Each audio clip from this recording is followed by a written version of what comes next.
day and say your affirmations. Go. Wake up every day and say your affirmations.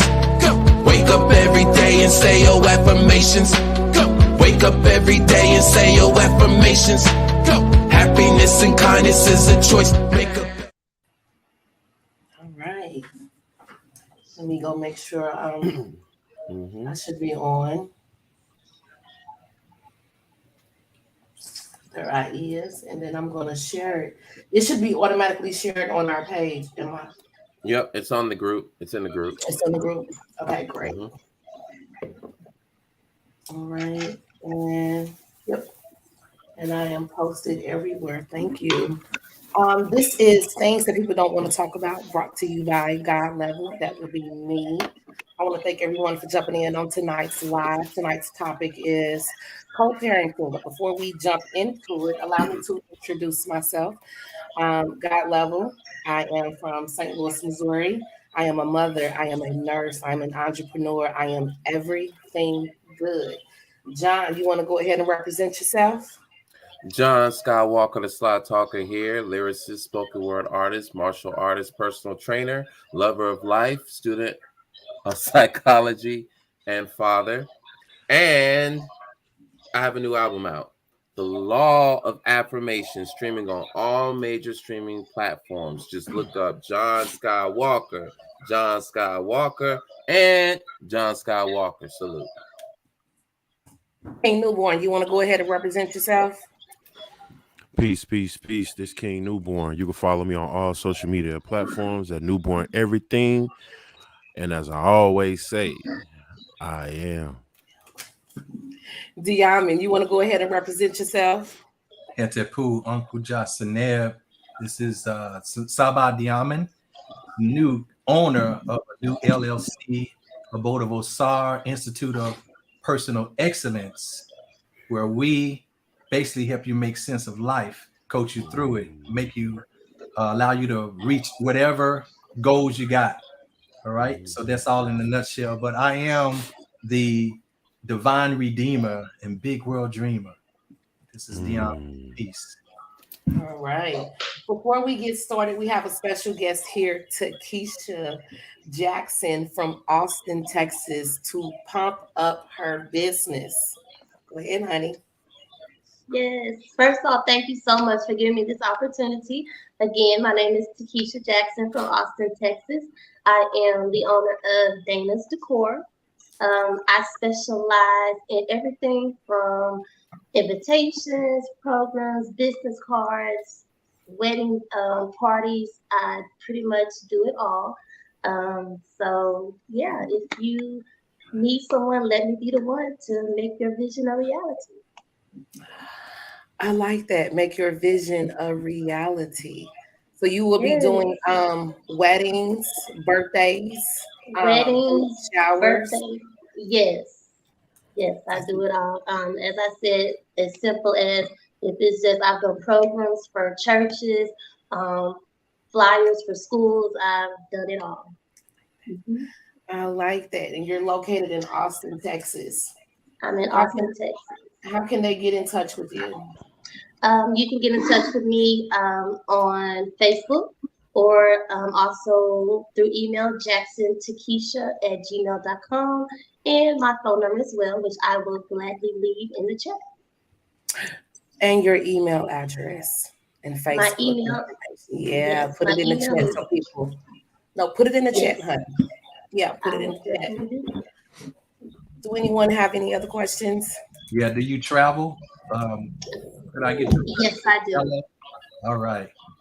Yes, I do travel. So we have here Dana Decor, who specializes in, there go that email address, who specializes in events, weddings, birthdays, graduations, baby shower, and is willing to travel. If you are in the Austin area and you're looking for an event planner, please, by all means, try Dana's Decor. Yes, please. Yes, and thank you so much for giving me the opportunity again to put my business out there. I really do appreciate it. Not a problem. Spread the word. Yes.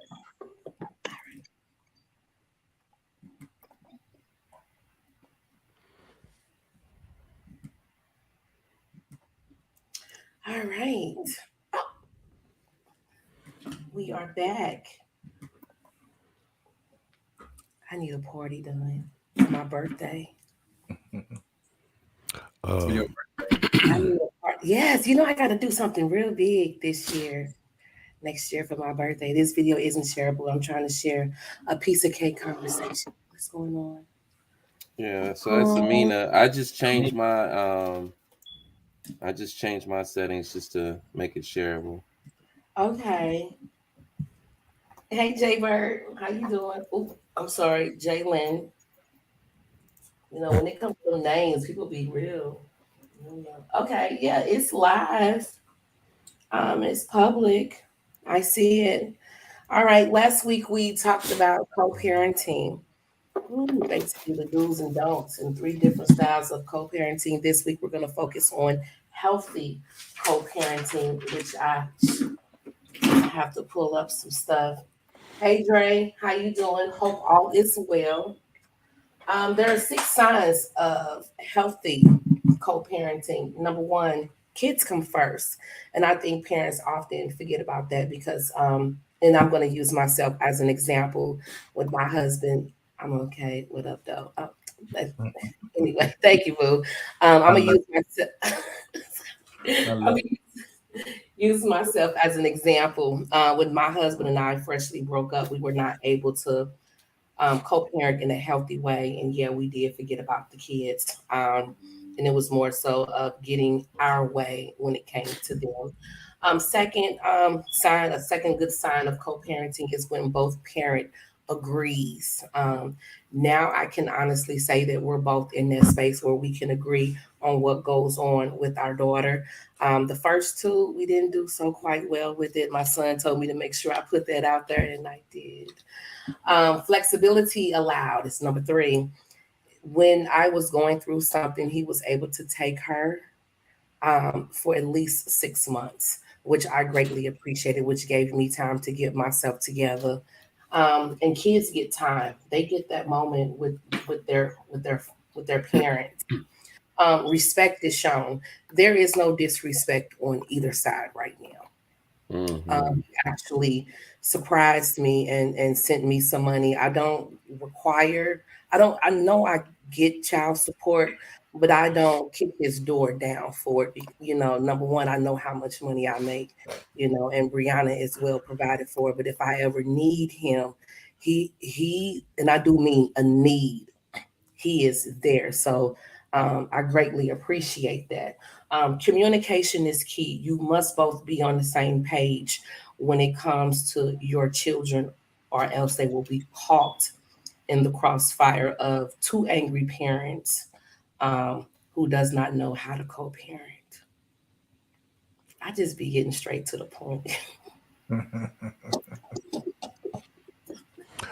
Ashe. Oh yeah, wait. I forgot I'm competing with newborn. I might do.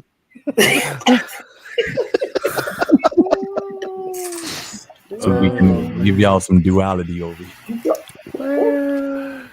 Today is the 6, equality, balance, Yeah. peace. Oh Lord, you men, I swear I love y'all. I don't know what I would do without y'all. That's my Lord brother. have mercy. Yeah. Brother camaraderie right here. Mhm. Oh, dang. It is. Yes, it It's is. beautiful. And I love to see it.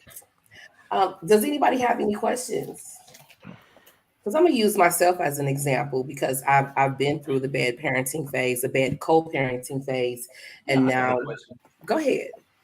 So we got to talk about this phrase, something you said. Okay. You said the kids come first. Yes. Kids come first. So Yes. let's unpack the meaning of that.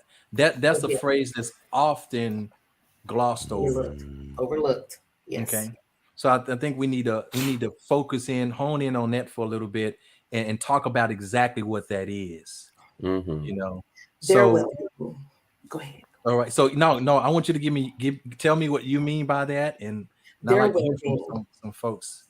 It to focus on their well-being. They should be number 1. and especially in mental health, because you're talking about two parents who have been together who are no longer together. So that's trauma for them. They're waking Mhm. up and their father or their mother is no longer there. So Mhm. that's trauma for them, and to recognize that they have feelings too, to put them first. We should be reminding them that even though we are not together, that they are still loved. Mhm. So We have to give what does that look like though in terms of parenting? What characteristically, what does that look like from, you know, the both parents when it's about putting them first? What's the behavior of the parents? What does that look like? good communication. There's no anger, there's no fighting, there's no bitterness. You know, it is a beautiful vibe, a healthy vibe, a healthy situation. That good communication. If you don't have it, you don't have nothing.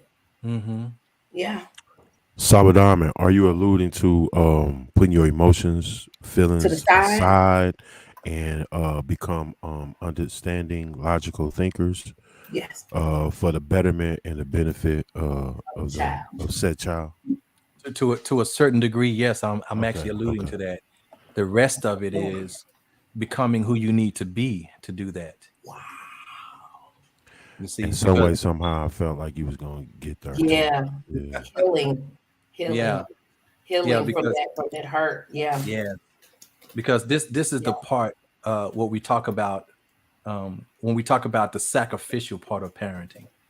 When we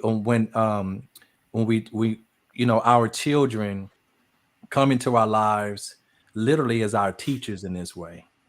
You Mhm. know, it's you know, because we learn the our first lesson in a version of love that's called unconditional love, right? So when we talk about that, we talk about unconditional love, we literally are not putting conditions on how we love our children, not even the conditions that come from our own emotional discord. You know, so we have to transcend them to be who we need to be in order to nurture and raise these kids. I agree that the kids should feel no bumps, no matter what's going on between the parents. The kids should not feel a bump. It should be a mystery when they turn 18 and you finally tell them. They were like, "What? All that was going on?" It should be a surprise. It should be a surprise.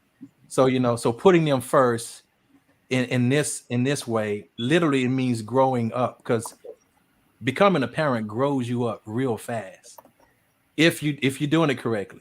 Yeah. It grows you up real fast, you know, and just understanding what it is that they need, you know. So yeah. So anyway, I wanted to go with that and just, you know, really talk about what that means, putting them first, you know. Mhm. So you, Yeah, and my apologies, ex-husband. I was calling him my husband.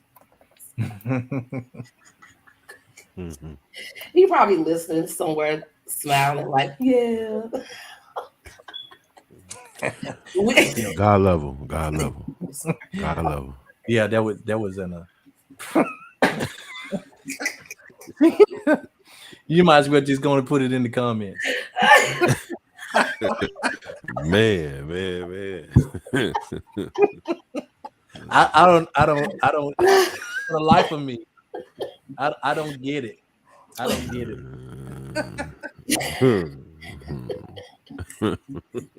Mm. Sips tea.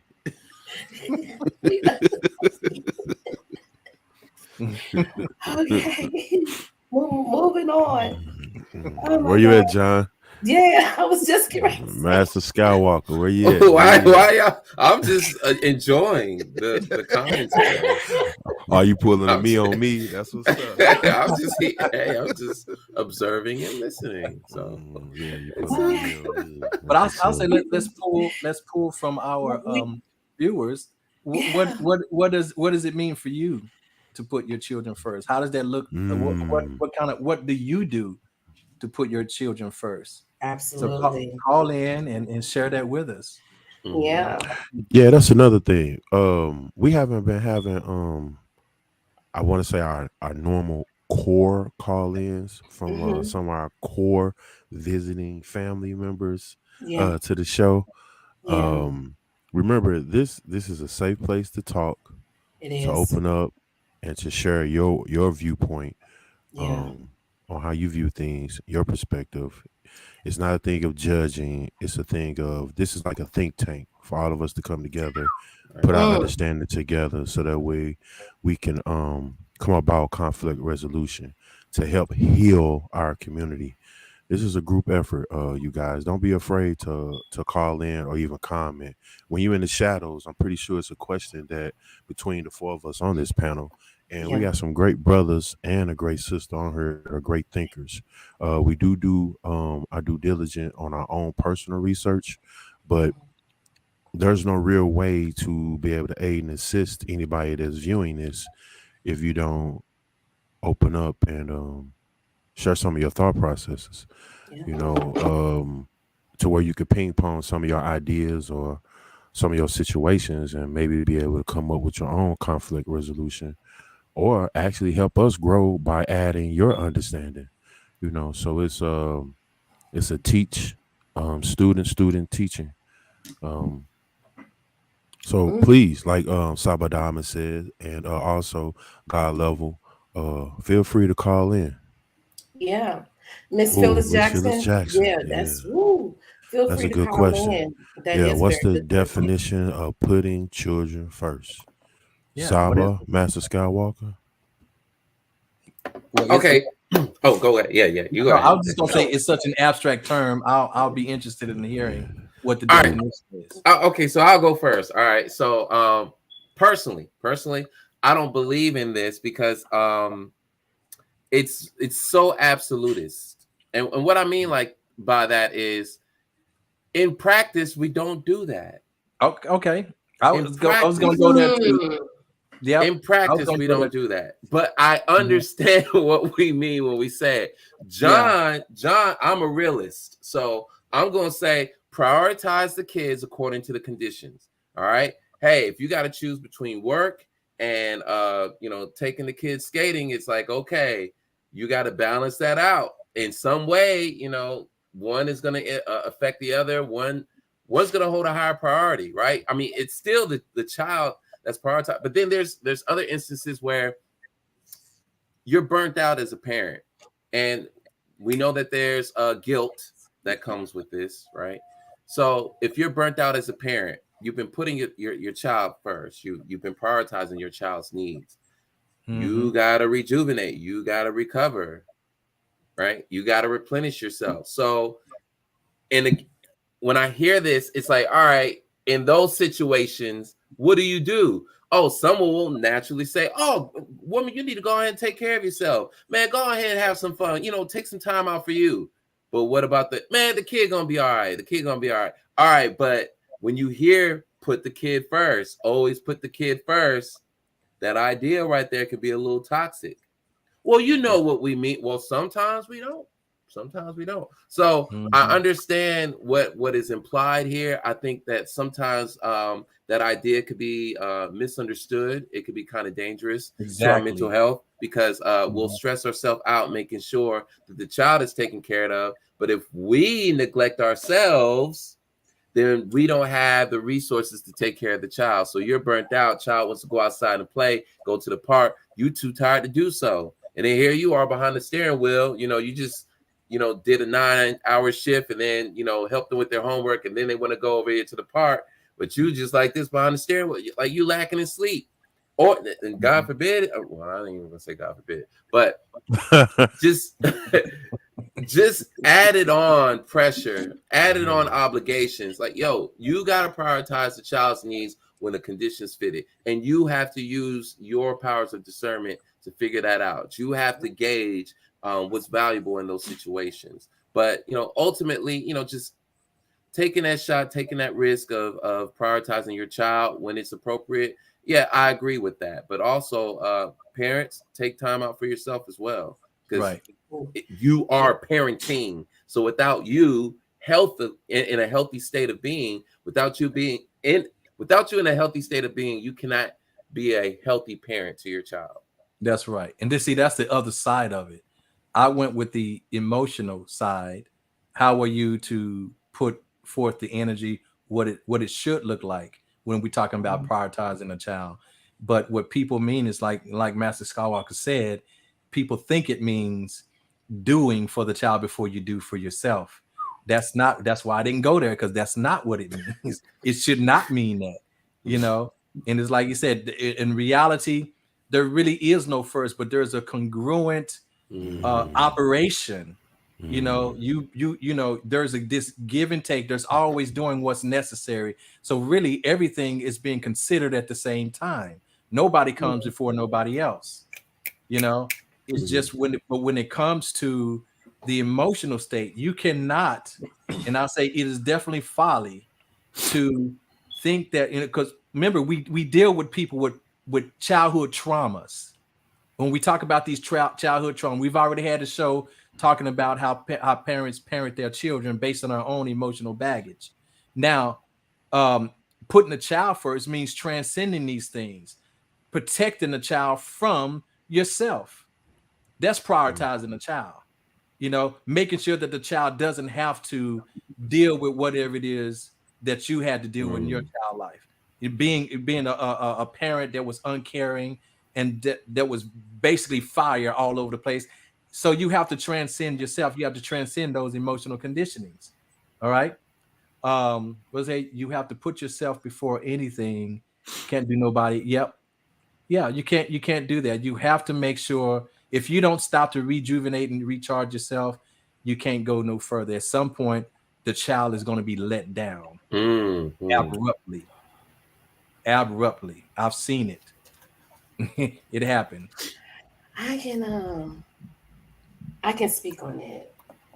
I've always put myself last when it came to the kids. I always made sure they had what they need first. And my sister, Danielle, can contest to this.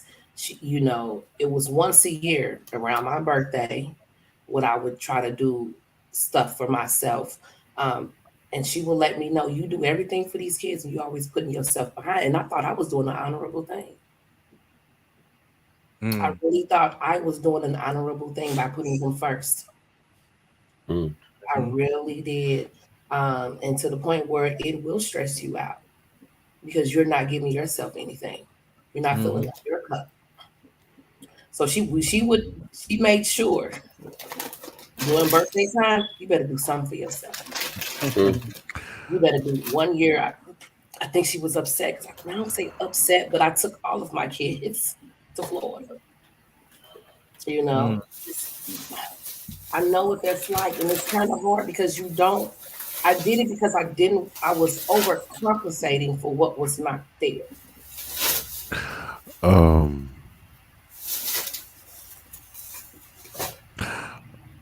To add to that, because I definitely understand what you're saying, God level. But to add to that, we tend to overcompensate for what we didn't get as children growing up. That too. And that by too. doing so, we think that we're supposed to give them everything they asked for and everything that we didn't get. Spoiling. But killing. That's literally killing the child. But both Master John Skywalker and Saba Diamond said at some point you're creating a falsehood for the child. You're not even creating a real reality for them to understand that one day when you enter the world, all that I've done, the world is not going to give you that. You got to work for it. You have to earn your position in playing this game. You have to earn your position. And sometimes that comes with a lot of sacrifices of going without what you want, not your necessities, without what you want. Shout out to cousin Brandon. Because what he's saying, when you prioritize, I mean, you still have to prioritize discipline and helping the children understand structure. And by doing so, you have to discipline yourself and structure yourself so that way you can implement the things that the child need. Yep. And that can be hard at times, especially like Saba Diamond said, if you haven't been healed or if you don't even understand the error due to ignorance or lack of information or understanding on how to be raised, how you were supposed to be raised and how to raise children, you can't even perform any type of leadership from a male's perspective or a woman's perspective, or as a couple or a married perspective. Like you just lost. You just going on a whim, and that can be very, very, very difficult. Very difficult. Yeah. And finally, I would just a little bit of the psychology behind children. Children are highly receptive when they're born. That is the first faculty that they express, and that means that they're literally born and they come out in this trance to where everything around them they're absorbing. So this is how they can learn, the language. They can just mimic you speaking a language. Before about 2 years old, they're fluent in the language. As adults, if we try to learn the language, it can take us 4 years to become fluent in a language. Maybe even longer than that. We have to be immersed in a society that speaks that language. But the child could just go around and you don't have to sit down and talk about sentence structure or predicates and all this other. You don't have to talk about none of that to the child, and the child knows how to formulate the sentences and everything just by mimicking you. It also does that with everything else. It's highly receptive to what's going around in this environment, and it will indeed become a product of it. So this is again, you have to think about what it is that you are raising. What kind of being are you raising to be in the world? And it's going to be, so what aspect of you do you want this child to reflect? Because it's going to reflect you. And that starts literally in the womb. It doesn't just start when the child comes through the canal. It starts in the womb when this child starts to mimic you. So just understand that this is that. So when parents are really talking about this, when things don't work out between the parents and they now have to co-parent from a distance or in two separate households, this is this principle that still should not go unaddressed.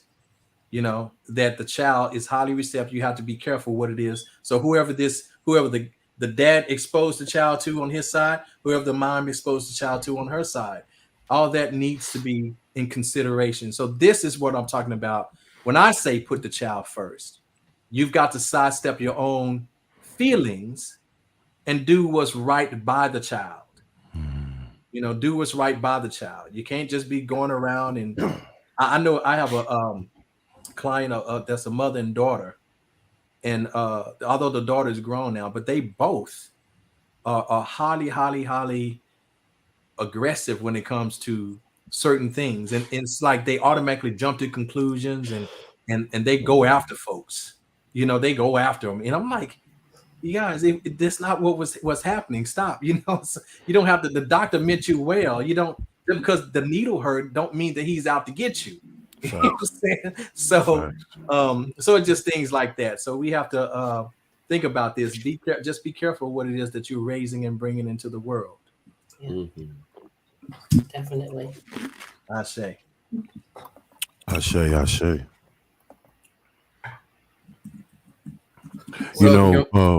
ahead, John. No, I was just saying, in hindsight, including for myself, you have to be very, very, very careful who you bring around your children, because sometimes your children will see inaccurate love. Sometimes the love that the child may feel that you're supposed to receive from whoever it is you're dealing with might be totally opposite of what they're used to seeing, which is, I'm used to seeing my mommy happy, or I'm used to seeing my dad happy. But now I see my dad not only struggle on both ends, I see my mama struggle on both ends. My mom is not receiving love. My dad is not receiving love.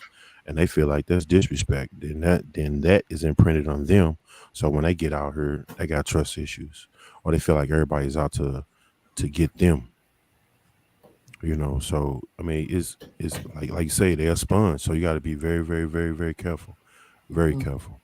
Yes.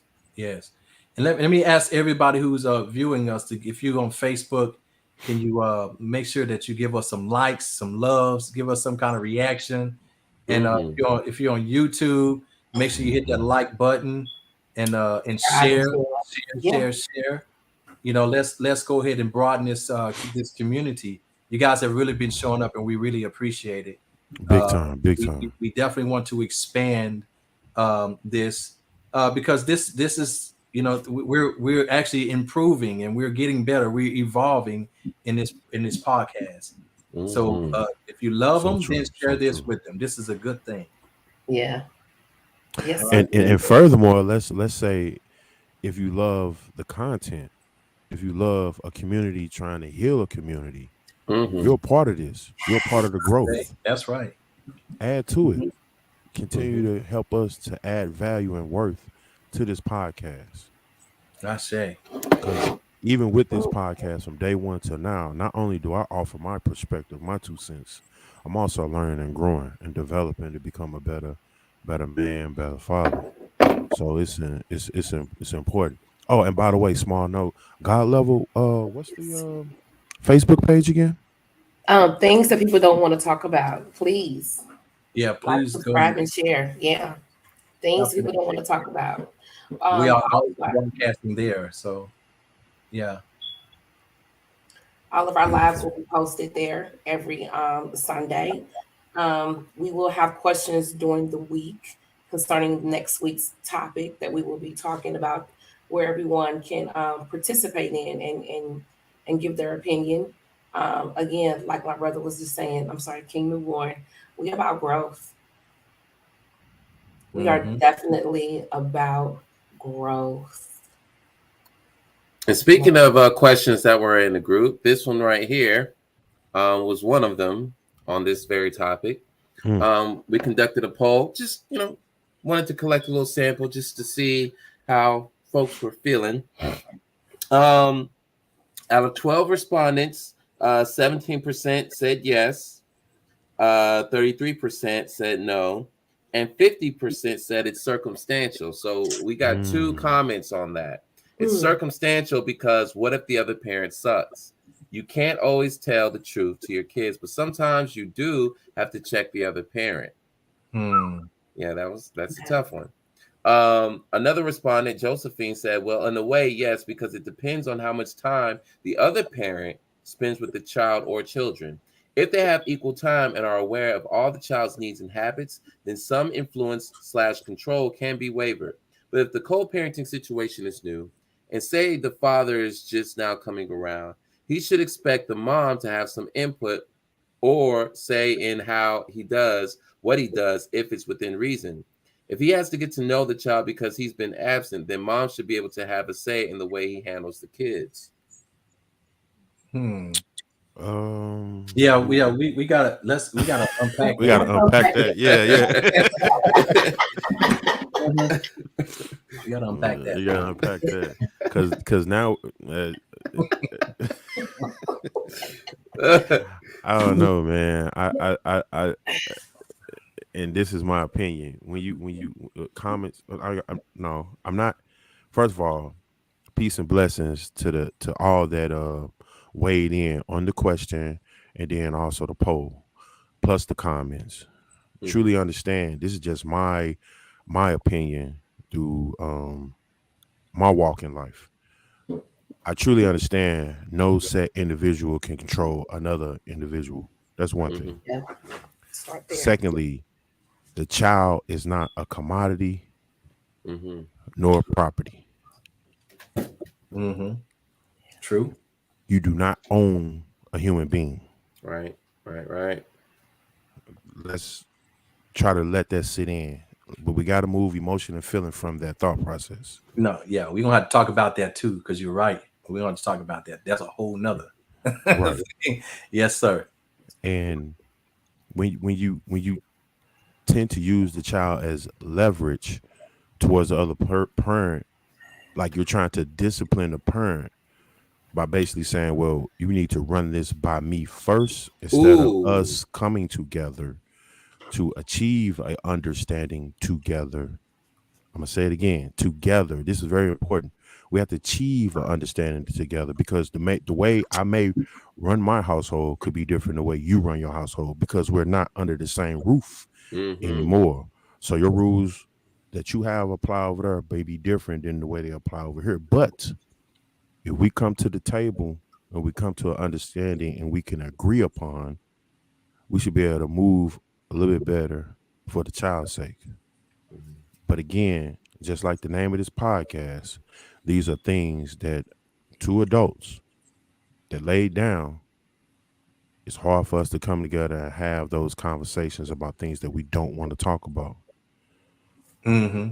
And that can That's be very, very, very detrimental to the child upbringing, because now you're forcing the child to side with one parent over the other based off the treatment that the child is receiving that is either less or greater than the other parent. And that's not cool. You got to ask yourself, well, what are you creating when this child becomes an adult and they start to date or court? Mm-hmm.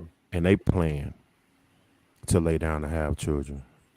Are you helping them move towards the reason why their parents are not together? Or are you putting them in a position to where they're raising the kids out of marriage? It's just food for thought. Mm-hmm. It's definitely something to think about.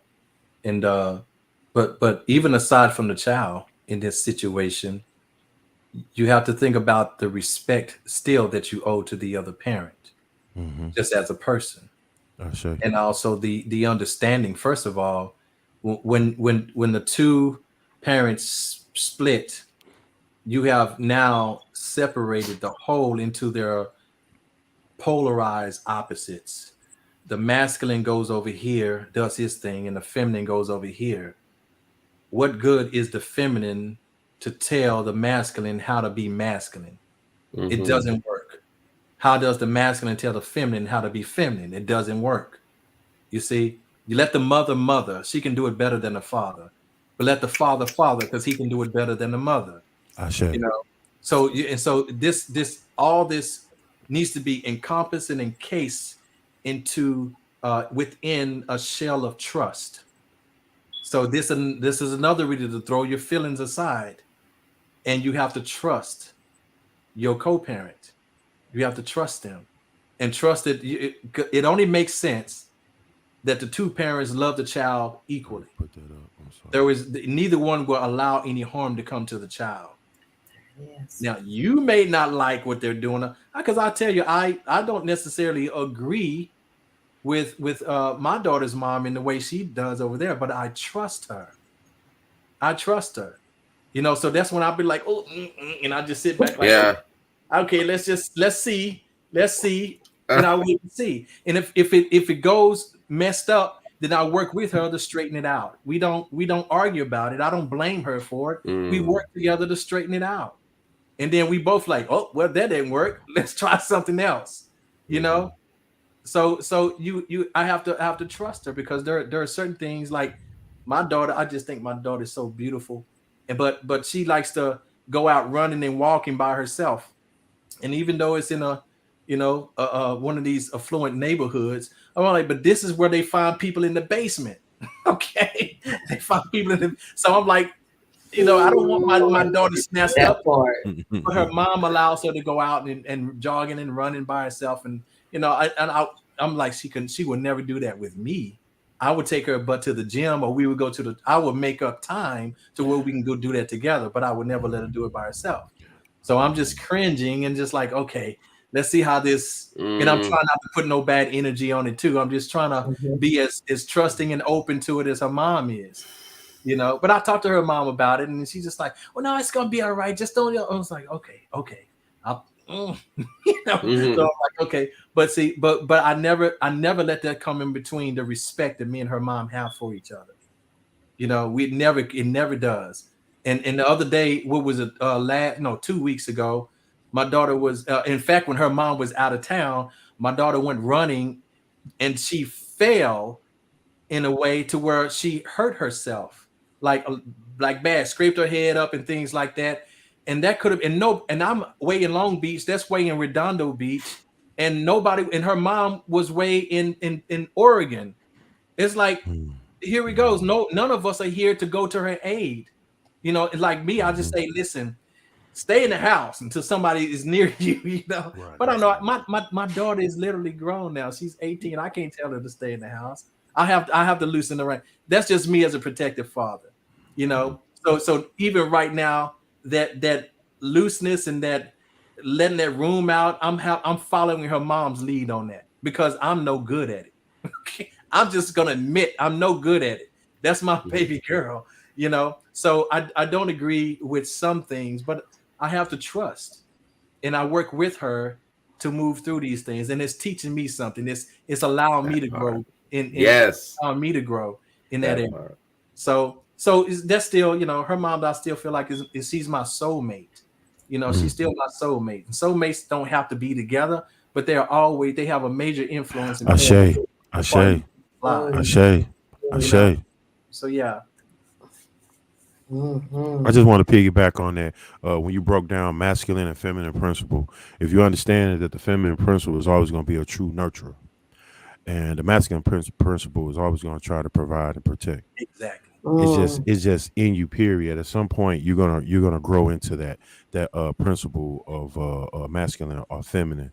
So when it comes to the babies, like Saba Diamond was pointing out, I promise you, and Master Skywalker can attest to this. Regardless of the communication, no man wants to receive a phone call that their child has been injured and wasn't up under their supervision when it happened. Yep. You want to see a raged man, an enraged man, call and tell them something happened to their son or daughter. I promise you. Yeah. You instantly go to battle war mode. Yeah. Instantly. Oh, it's all true. God. Man, you don't even want to. There's no. And here's another thing. You can't teach this. I'm gonna say this again. You can't teach this. This is something that's already inclined in your DNA. Like you can't teach this type of love or respond. I can give a small example when I thought I lost my son at the park.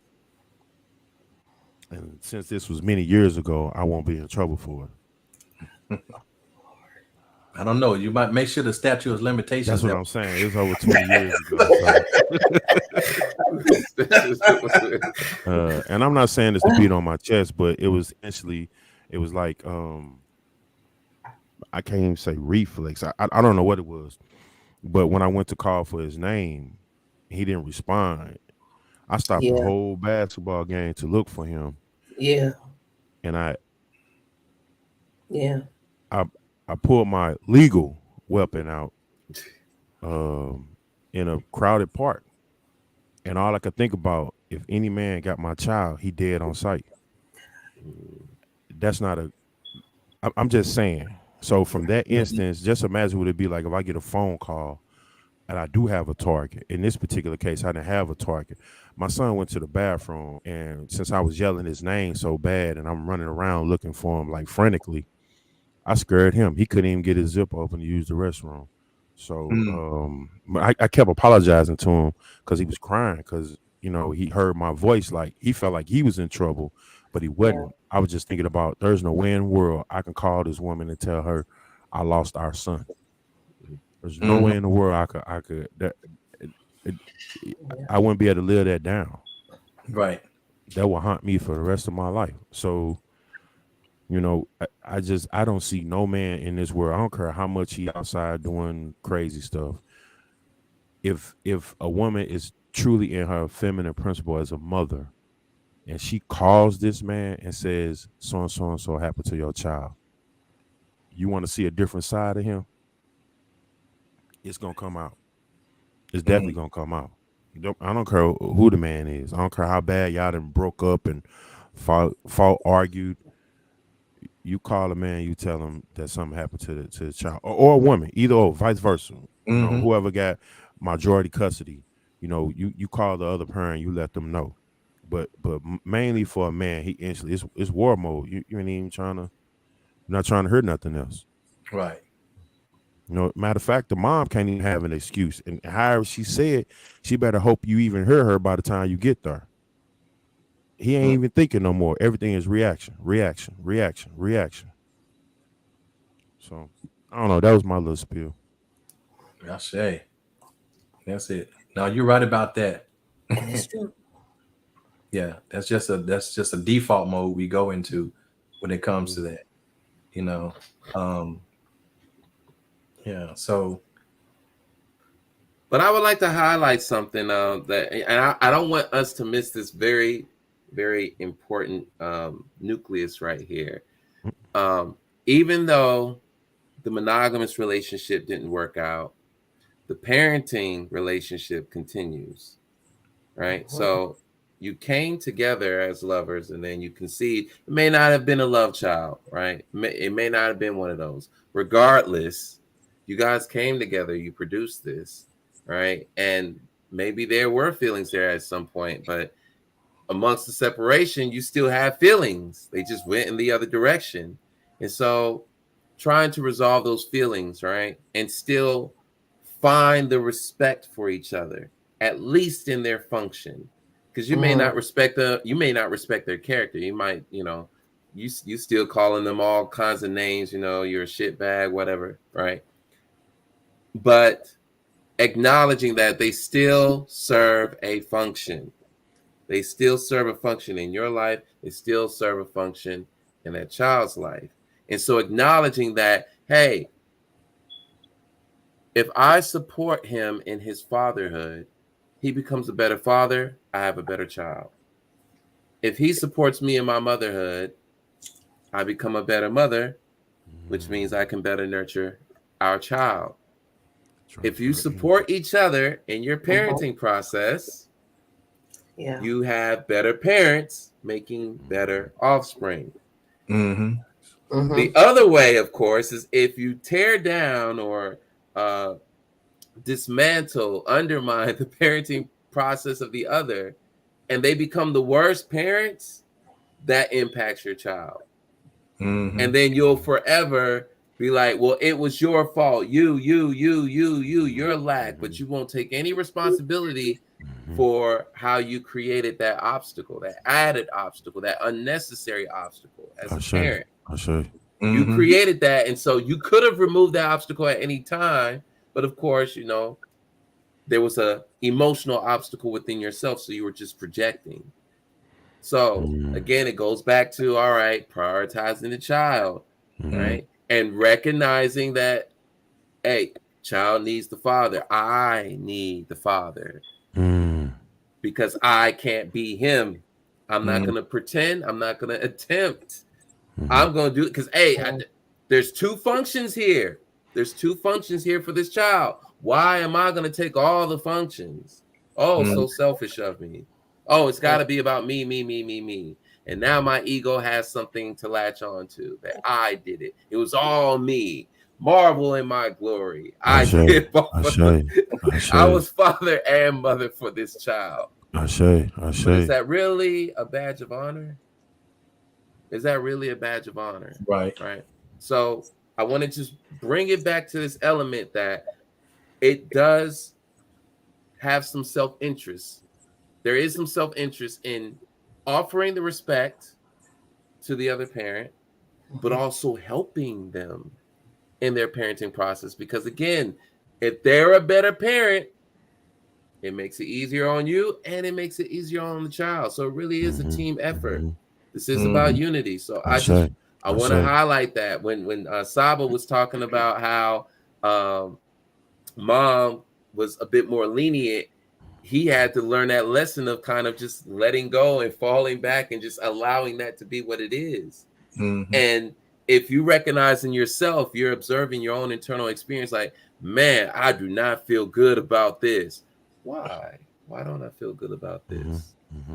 And then you're acknowledging your parenting style, and you're also acknowledging your limitations, and you're saying, okay, if I'm going to get through this, I have to be this way. And it calls you, and then you recognize this only happened because their parenting style, which was in contrast to yours, not necessarily conflicting, but in contrast, their parenting style brought something out of you that you didn't know you needed to see. And so next thing you know, you learn, I guess it's okay to be this way sometimes. I guess I don't have to be militant, or dang, maybe I need to be more militant sometimes. I see that it's working for them. Or dang, maybe I need to try more teachable moments instead of just being a passive parent. You know, so you learn sometimes from the other parent. Oh, with what they're doing with our child, what they are doing, I didn't know that was possible. I didn't know that was the thing. I didn't know that was necessary. Look at how my boy is responding to that. Wow. You made them happy in a way that I couldn't do. Oh wow. Okay. You're important. I need to, okay, let's do this again. So now there's an incentive. Now, of course, there's a lot of assumptions here, right? We're talking about relatively healed parents. Because an unhealed parent is not going to look at that. They're going to look at that as competition, right? They're going to get a little jealous. Like, mom, look what dad did for me. Man, all right, okay. I see that's what, and then mom getting upset because he won for the day. He won today. He only did it once. Wait a minute. All right. Or I can relate to everything you saying, I swear. Mom, dad took me here, and then mom, here's that was mom. By default because I didn't take his taxes. You know, right? Miss Phyllis Jackson and John, who is the Facebook user? Who is the? I think that's Amina. That's Amina. I think that's Amina. Miss Phyllis Jackson or Miss Amina. Please call in. And I just want to say today is the 6th. So Miss Amina, that is balance. That's equality. She's pumping her business up next week. That's beautiful. But go ahead, John. I apologize. I wasn't trying to cut you off. Yeah, so dad could have took him to the skating rink or whatever, just did something fun for the weekend, for the day. Kid brags to mom about, this joyous thing that dad did. And mom has to undermine it. She has to make it less than what it is.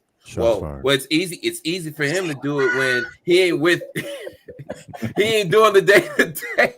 So mom feels attacked, and he did nothing to her, right? But she perceives it as a shot, because in that moment, mom didn't get any bad news that kind of makes her feel up. Like she's not fully healed, because otherwise, mom would be happy for her child, right? And it goes in the other direction. Dad, mom's friend Joe got me this. Hold up. Who's Joe? You remember I told you last week about Joe? That's mom's new friend. Now dad is jealous, and he's thinking in his mind, okay, I got to do something to kill this. Dad is unhealed. So there's a lot of assumptions here when we're talking about healthy co-parenting. We have to assume that these are either healed parents or parents in the process of healing, even if it's minimal, And of course, typically speaking, when we're talking about divorces, usually, and I know this is typically for like middle class and affluent families, but typically what happens is they go through a process of therapy, right? So it might be anger management. They may acquire some parenting skills, or they might parenting skills or coping skills to help them with the transition into singlehood, right? And then even there's a parenting plan. So typically what happens is when you separate, there's like a resolution stage where you're trying to figure out what happened. All right, how do we move going forward? There's a plan. There's, visitation. All right, you get them for 6 weeks, or you get them for 6 months. You get them on the weekend, all that, right? And you guys are healing separately and getting to this space where it's like, all right, this didn't work out, but we still got this. We still got our parenting. So we're still bound together. We're still together. It's just not in the way that we used to. And so getting past that barrier, right? And arriving to a space where what goes on in their household, you respect. All right, they ain't got nothing to do with me. Over here, we're vegans. Over there, I know they eating. I gotta let it go. and the child is still okay when they come back. Like, okay, how much weight did you gain? Okay, all right, you're all right. All right. Hey, let me stuff you down, right? Let me get you back to let me get you back to this conditioning because you just went over there and got deconditioned, not thinking that the other parents thinking the same way. Like, oh, this is what your mom did. All right, you know what? Let me recondition you back. Condition for the child. Yeah. But that's co-parenting, right? But ideally, you get to this space where now you're harmonizing two different households, but you're harmonizing, you're communicating, right? You're not doing anything unexpected. You know, you're being respectful or at least conscientious of the other parent's schedule. Hey, look, I was about to hire a babysitter, but you know, you want to get Junior for the weekend? And it's just a question. There's no attachment to the outcome. It's just, hey, I was just thinking about you. Oh, what? Yeah. Bring them on over. Save yourself some money. Yeah. Oh, look at that. Yeah. Look at that love. Yeah. You consider me, I'm gonna consider you back. Go ahead and save your money. What? Hey, because I know you've been working all week. You know, Junior could stay tonight. You know, it's no problem. I know I don't want you to have to drive all the way over here. Or hey, I can meet you over here. You know, so you guys start negotiating more. You really start looking out for the other parent because now the empathy is starting to emerge. You start to think, dang, what can I do to help make this easier for the both of us? How can I make this machine or this organism more efficient? Because what we were doing before was, oh gosh, all that toxicity, it didn't work. And I need this to be easy. I can't. What was that word you just used, John? I'm sorry, Master Skywalker. What was that word you just used? Oh, I don't know. I was just talking. Yeah, I think it began with a T. What's the word you used? What was that word? What word did I use? Togetherness? It was a T word. No, it wasn't teamwork. It wasn't together. Toxic. It was another it was toxic. There you go. Toxic. And John get the going, baby. He be Toxic. But I don't know. I'm just talking. Yeah, toxic. So you gotta really understand if you remove emotions and feelings from communication. Yeah. If you remove emotion and feelings from communication, you can create true currency. Yeah. I hope everybody caught that. Yeah. You can create true currency within that conversation, like what Master Skywalker is talking about. That's very, very, very, very, very, very important. That's ultimate balance, like Ms. Nina brought up in the comments. Ms. Phyllis Jackson, she said trust. That oh man, and then like I said, bring it back to what John said, empathy. You don't know what that does to a woman or a man's heart on low key. Like, hey, you working this weekend? Oh, I tell you what, Junior can stay over here. You good? Yeah. You know how much pressure that, man. Yeah. Yep. Balance, man. Balance. Yeah. But we have to talk about how that's easier said than done. Yes. Facts. Oh, yes. Especially if you're unhealed, like Master Skywalker said. But that healing process, and again, it's a realignment with new ideas and new concepts. Facts. So it's a reconditioning rather than healing. And I'm still wrestling with that because I'm trying to see what, when we talk about healing, something needs to be repaired. You know, in the process of healing, something needs to be repaired. So I can keep that. But it's also a reconditioning, because when we talk about reconditioning, is moving your mental state into a whole new territory. So you have to become something you haven't been before. You know, you have to develop certain characteristics that you have not had before. And these are the sacrifices that I'm talking about that you have to make, you know, in order to be who you need to be to make this a harmonious operation. You have to become somebody you haven't been before. And you do this all for the sake and love of those of the children, and for the respect of the co-parent who you loved, you know, who at some point you shared love with. You had this concern, you know, for, and you had this compassion for at some point. How does that end? How does it end?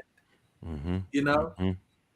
So that's the thing, and that's something that when Master John Skywalker was saying how the conversation should go, how the cohesiveness should present itself. There is work, individual work to be done to get to that point. Yes. And it won't happen until the individual realizes that I am not capable of bringing this, not in my current state, I'm not capable of bringing a resolution to this situation. I'm going to continue to F it up. I'm going to continue to. You got to be honest with yourself. Then when we talk about toxicity, then toxicity literally is two fundamental elements coming together and the chemistry of the two creating the toxins. You see, so that's it takes two to make toxicity. It's not one toxic person. Both of them are action and reaction. Ooh, watch out now. You're going to hurt some feelings. I know. I'm trying to. Awareness. Awareness. I'm just saying, if you don't have it within you to complement or compensate or fill in the gap that the other parent is lacking, then that means you're also toxic.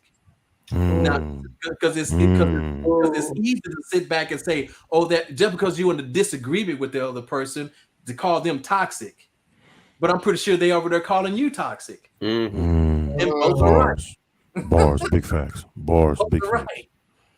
You know, so this is just what we have to consider. It really takes, because, and I'm saying all this because in my head I'm always thinking of how do we make a better world. Period. This world is made up of a bunch of individuals, just like your body is made up of a bunch of individual cells. And the body is going to reflect the health of those individual cells. This 75 world billion. is going to reflect the peace of each individual in it.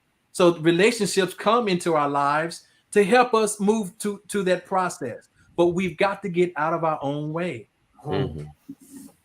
We've got to get out of our own way when it comes to it. And parenting is just one of those things. I'm talking about where you literally connect. This is where the largest amount of love and affection and compassion, you know, which is all of your divine attributes, you know. So you have to keep them near and dear and protect them like an infant. So those are the parts of you that these relationships are trying to develop. And we're failing because we're giving into the emotions of attachment and the lack of concern and hurt feelings and taking things personal and things like that, instead of developing these aspects of ourselves. So yeah. So anyway, I just wanted to throw that out there. But thank you for it, brother. You threw it out there all right. Right. I just want to add to that, back to what both Master Skywalker and Saba Diamond said. It goes back to equality and balance. I was having a conversation with my son today, and I sent a text message to him. We was texting back and forth. I had told him, I said, no matter what is going on in life, there's no right or wrong way to any issue. It's only solutions and executions. Because of this, I personally gained complete understanding, which give me equality in life. There is more than just my own perspective. I have deep conversations with my son. He just recently turned 15, and more and more he's finding a lot of me imprinted on him when he deal with certain situations. And this is part of the masculine principle that I add value to his life. You know, I'm still a reflection of his mother, so therefore, together we are a team, and it still takes a true understanding to raise children. Period. But you got to have those uncomfortable conversations. It's not about who wins, quote unquote, the understanding. Did you come together for a understanding? That's really important, and children will lean on that more, especially if they see that I can't get this off with dad or I can't get this off with mom. because they almost so like-minded. It's like, I hate to say this word, but damn if I do, damn if I don't, because whatever mom says, dad gonna come back with like, well, what's your mama say? Okay, we're gonna go with that report. Especially if dad trusts mom's decision making, and then vice versa. If mom trusts dad's decision making, she gonna be like, well, what's your dad say? Oh, he's okay. We're gonna go with that, because with these two opposite, we respect each other's position and power, and by that I'm saying that neither party want to have that uncomfortable conversation or where I'm failing at by not upholding my end after the fact we reach a understanding together. So that's like I'm saying, I can't say it enough. Communication, if you remove emotions and feelings, it can be very powerful in the development of the child and also development of the teamwork, the togetherness, the unity, like Master John Skywalker has alluded to several times. I mean, it's just key, and you gotta understand that. I ain't gonna say you have to understand. I understand that no matter how old that child get, you're going to continue to be a student of that child as that child gets older. You're going to constantly learn, because the child is really the teacher the whole time.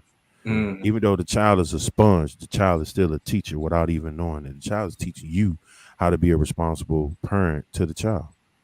That's very important. I'm trying to stay away from certain somebody, but I really would love if they call in. Amina. Oh my God. And I had to run straight to Facebook and read the rest. Wow. So Miss Amina. a great point, a great point she brings up, and this is another thing, especially when we're talking about the Black community versus the other communities, right?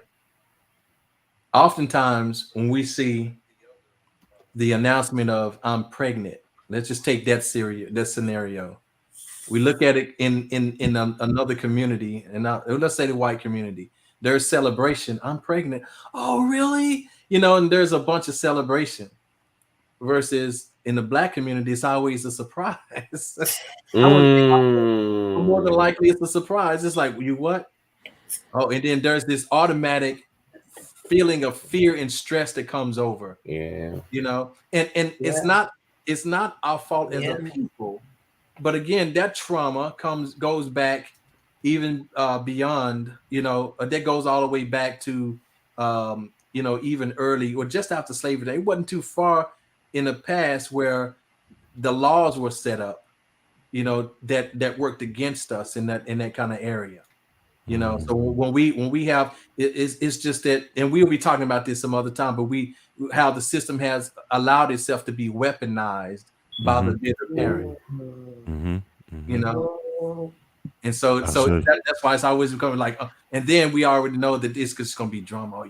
Oh man, I'm gonna have to do this. So it's a whole bunch. So a lot of times the men or the women are not trying to get away from the child, they're trying to get away from each other. And it's a child that suffers in the process.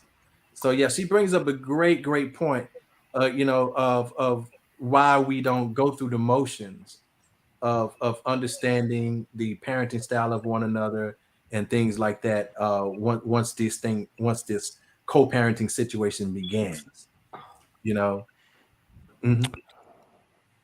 I have a small comment for the panel. Oh, we got a caller. Who am I speaking with? Oh, snaps. It's Amina. Hi, Amina. Ooh, honey. I knew that was her. Let me put this. You is on fire tonight. Peace, Amina. Peace, beloved. Turn us off in the background, love. Okay. Can y'all hear me? Yes. Okay. Yeah. And turn up a little bit more. I figured that out earlier, and then I stated, and I was like, I'm not gonna post it. I'm not gonna post it. But then something within me was like, that would be a one-sided conversation. Because all is well with her, speaking of and it's very important points that are being made. And I didn't want to be Debbie Downer, but I also wanted to be realistic about the fact that that is what's occurring within our Black community. Now, I can't speak on any other community. I have worked at two different predominantly white daycares, and I will say, as Brother Diamond pointed out, watching announcements of parenthood, I've heard white people say, we're pregnant. I see Black women and Black girls say, I'm pregnant. So even in the very beginning stages of birth, of conception, you see a difference in the paradigm of how pregnancy is portrayed or received within certain communities. You know what I'm saying? So from the very beginning, like we were saying, we see that sometimes it's a surprise as opposed to it being already a joint effort that is celebrated throughout the community. And I agree, Brother Diamond, that is something that comes back from, slavery days, post-slavery, and especially with the introduction of welfare and the things that were supposed to be public safety net. But they have recognized it, and then there's been a great deal of abuse. So the idea of us respecting each other as parents when we have, as a collective of a race, and I don't even know, sometimes I feel like I can't always address Black people because there's a difference between Black people and then there's a difference between the poor in mindset and spirited people who happen to have melanin. Just say I love it. Say it, honey. Huge the niggas. Niggas. Yeah. Just now, but we know what we're talking about, niggas. Yeah, exactly. Exactly. Those who are melanated and who have a certain mindset, and those who are melanated who don't have a certain mindset. And so, niggas are not. They don't believe in Planned Parenthood. They go out. They frequent, different places. That if I happen to meet somebody and it's enough of a vibe in that moment, then they do the things that lead to the potential of having a family. Now, when I used to teach the youth teen pregnancy prevention and try to empower them towards abstinence, I will always let them know, if you're not ready to start a family, then you really shouldn't be starting doing any interactions that could result in a family. Right. Mm-hmm. So kicking it to young people and saying it like that to children, I'm telling teenagers this, it made them think twice. They was like, okay, my nickname's Cupcake. So they'd be like, okay, Miss Cupcake, well, we're going to use condoms. Okay, condoms are good. But now that's just protecting you from the potential outcome of having a child. But you still need to get the skills so that if and when you do have a child.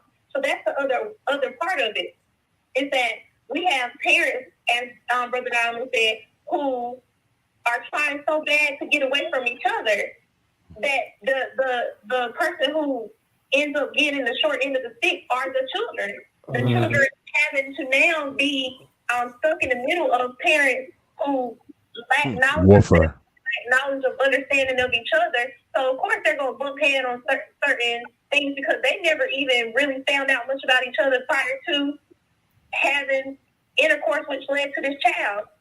And now they can't get on the same page. But I think it's very imperative for us to continue having these conversations, to encourage people to work towards healing, to work towards knowledge of self, to work towards better communication with themselves and outside of themselves so that they can share what their values are. It's amazing that people are having families and then there's no understanding of family values. I taught a class a couple of weeks ago and I was asking the parents about, well, what are your family values? What is it that you're teaching your child?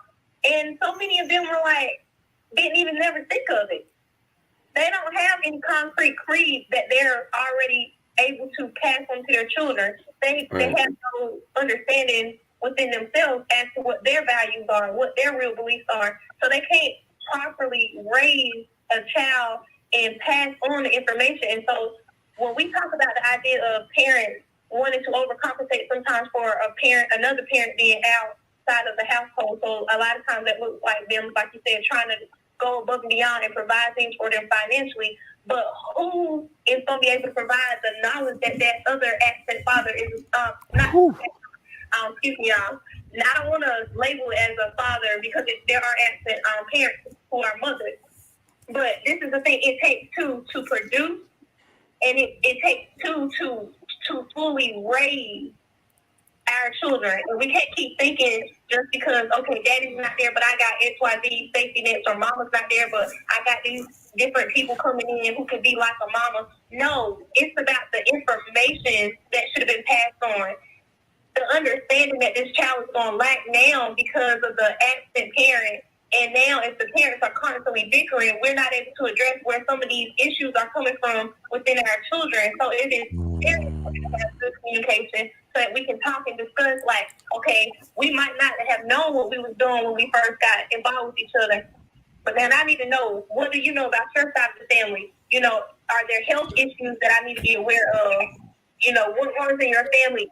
Is there mental health issues that runs in your family? So this is the importance of us having better communication, knowledge of self, being aware of our own family histories and things of that nature, so that we can absolutely support our children and support the other parents in the process. Yes, Naima.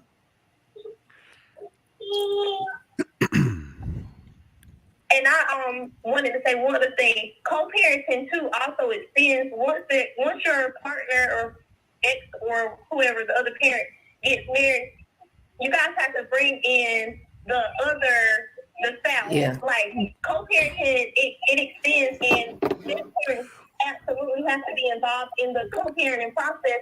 Not out of the respect, like, oh, we don't trust this other person or whatever, but because they're a resource. And so many people forget, like, John spoke about this, and I love that he was saying that, like, support each other, because when you're needing a break, that other person, sometimes the step parent is going to be able to step up and help you out. You know, like, sometimes the other parent might not even be willing to get the child an extra weekend, but the step parent might be like, okay, this is an extra opportunity for us to bond with, you know, with the child, or take them, or, like, for me, I think a lot about my stepson's mom. She called this weekend. She was like, are you going to come and pick up so-and-so? I was like, I can. She was like, girl, I need a break. Okay, no problem. His dad, on the other hand, was not really gung ho about getting him, because, you know, he had to remind himself, okay, she needs a break. So we're working to support each other, because, as John said, when the other parent is stronger, then it's going to help strengthen that child. And so as parents, we also have to realize we're a supplemental resource. We shouldn't be doing anything but adding to. We should not be in our partner's ears talking negative about the other parent. I got my husband to a point, he can't even say anything negative about my stepson's mother. You can say something objective about her. Yeah, you can call things as it is and say specifically what the situation is, but what you're not going to do is subjectively and negatively talk about her and tear her down, because it does not help. It's not constructive. Ashe. My baby's getting whiny, but I'm putting it back in. Okay, thank you for calling in, honey. Thank you so much, Amina. Thank you so much, Miss Amina. Yes, thank you. To the panel, I have a comment that I'm gonna read. It says, "Our dads are not good dads. They don't always set the best examples, and sometimes kids are better off without them. And the same goes for women. They need both, but both might not be the best. I don't think any of the parents want to play both sides, but sometimes it's important to sometimes it's the best thing.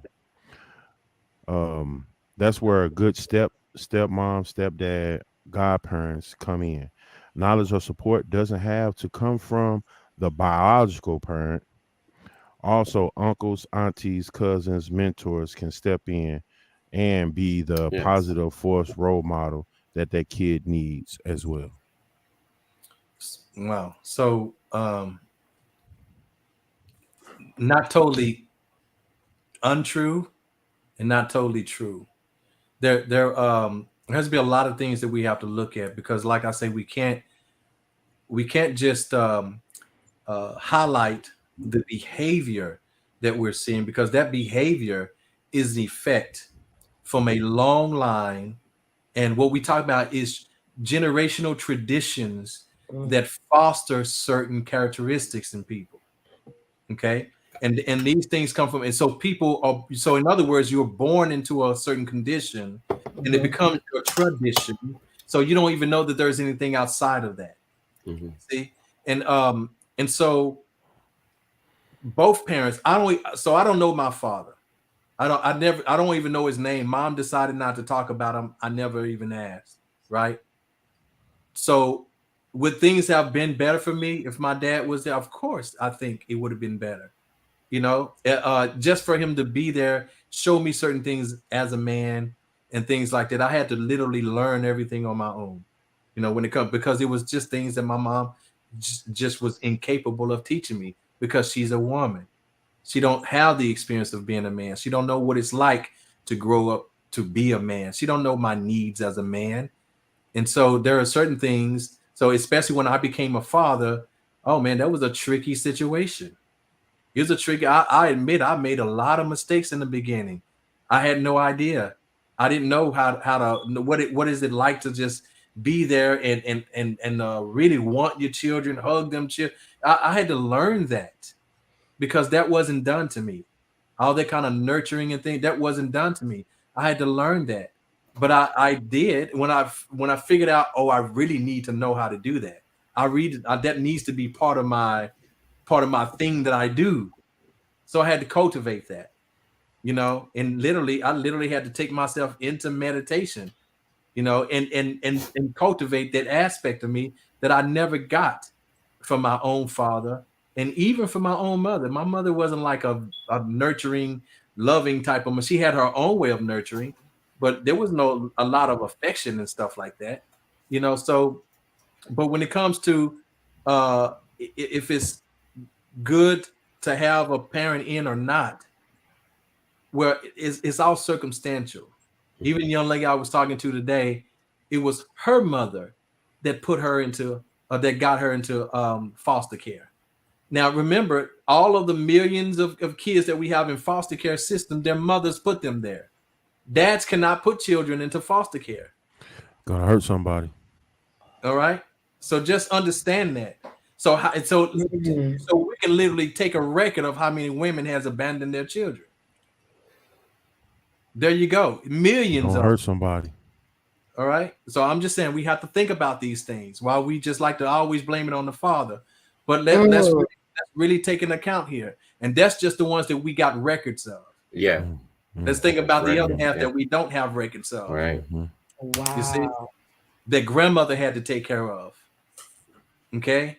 That auntie had to take care of. Right down the hall, I got a young lady who's taking care of a child because the child's mother is in prison. All right. So I'm just saying, when we look at all these things are circumstantial, but what do we as a people, what do we do about them? The main thing about especially in the Black community, we failed our children collectively, because we have not escaped these generational traditions.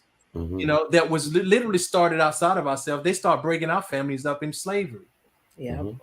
They start, and so that became visceral. It became a cellular response.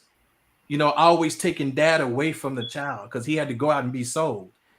You know, and then there was other children born, you know, with that same woman and so forth. So a lot of us, my family was confused. That's why we end up having to take on the last name of the slave master, because we lost our last name. We lost it. You know, so but it's up to us to get that back. What are we going to do about it? I mean, we can sit up here and it's no doubt that there is an issue, there's a problem. You can go to every corner of this country and the problem will be named the same. So it's no doubt, and we all see the problem. But what are we going to do about it? And when are we going to start doing something about it within our communities?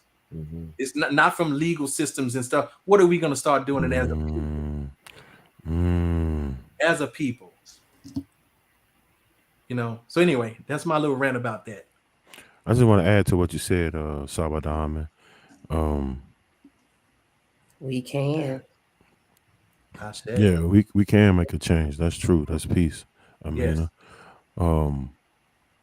I I know sometimes, even in our parenting, um, and in our communication, we're acting out of desperation and lack of knowledge. Mhm.